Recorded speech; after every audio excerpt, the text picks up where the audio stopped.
Hello, everyone. Last week we talked about child development, and we covered the different ways that we study children and how important it is to play. I made some reference to babysitting, not to say that everyone who listens to this is going to necessarily turn out to be a babysitter, but there is some value in understanding children and why they do the things they do. And some of you may really be serious about considering babysitting as an option for you in the future. So I have this activity called Confused Cathy.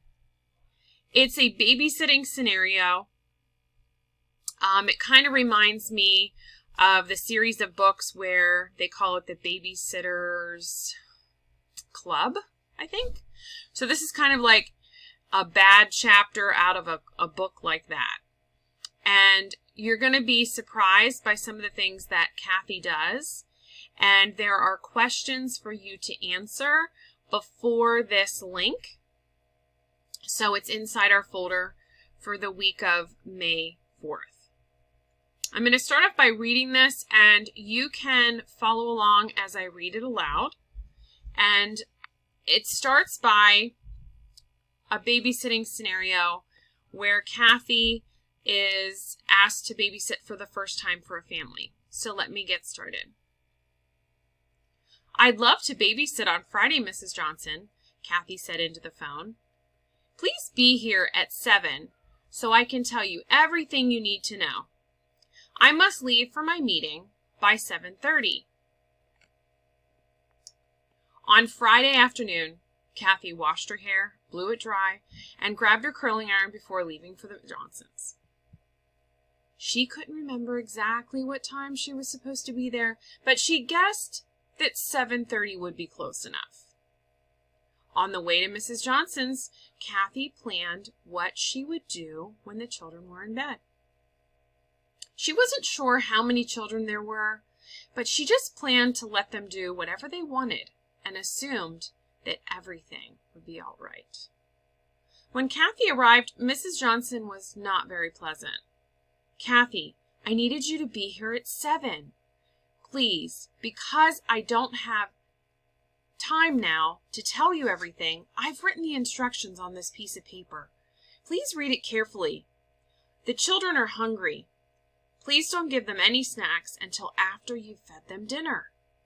I have to run now. Good luck." When Mrs. Johnson was gone, Cathy quickly looked over the list. "There's a casserole in the refrigerator for dinner. James is allergic to cherries. Don't let him eat them.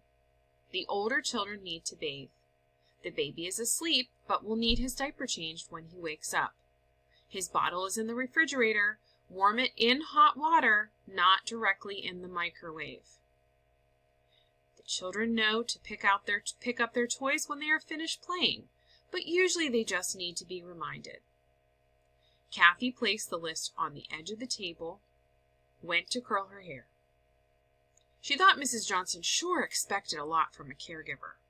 Of course, the children began fighting, and Cathy was annoyed because she wanted to finish curling her hair.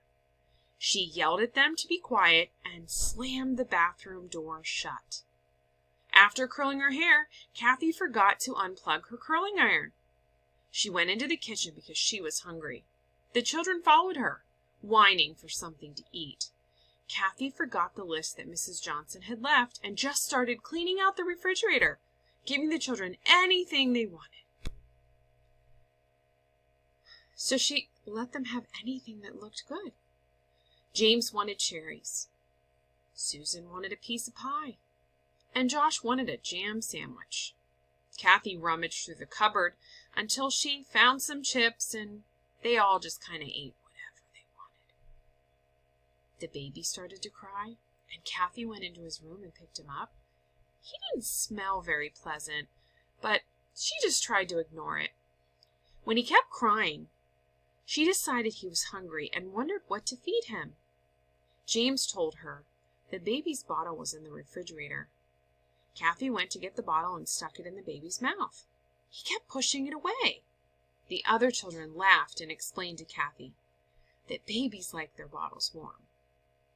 Cathy was embarrassed and warmed the bottle in the microwave. The baby seemed to like the bottle and was quiet, so Cathy put him back to bed with a bottle. She told the other kids to brush their teeth and go to bed. Susan went to the bathroom and tried to brush her teeth, but Cathy's curling iron was in the way, and she picked it up to move it and burned her hand. When she went screaming down the hall, Cathy was talking on the telephone to her friend. She told her friend to wait a minute. She took Susan into the kitchen where she rubbed butter all over the burn. Susan was still crying, but Cathy told her to go to bed.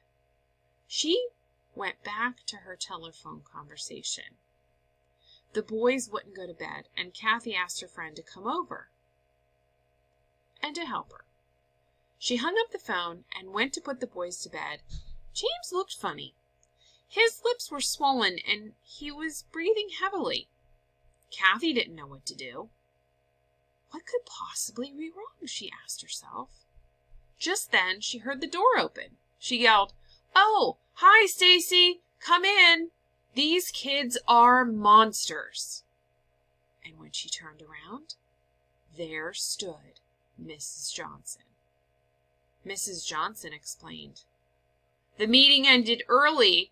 Goodbye, Cathy. I won't be calling you again." As an added bonus, a little challenge, if you will, I wonder if you could come up with 20 different things that you saw that Cathy did, even if you have to replay this again. I have no doubt that you will find many mistakes that Cathy made, even though you're not even a babysitter yet, or maybe that isn't even something that interests you at all. Let's hope that there's not a lot of these mistakes being made in the real world.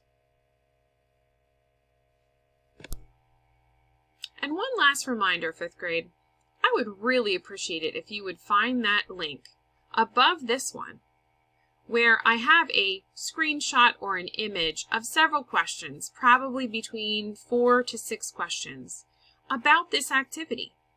So there you have it. Here's your week's task. I'm sure you can handle it. I'll see you on Thursday.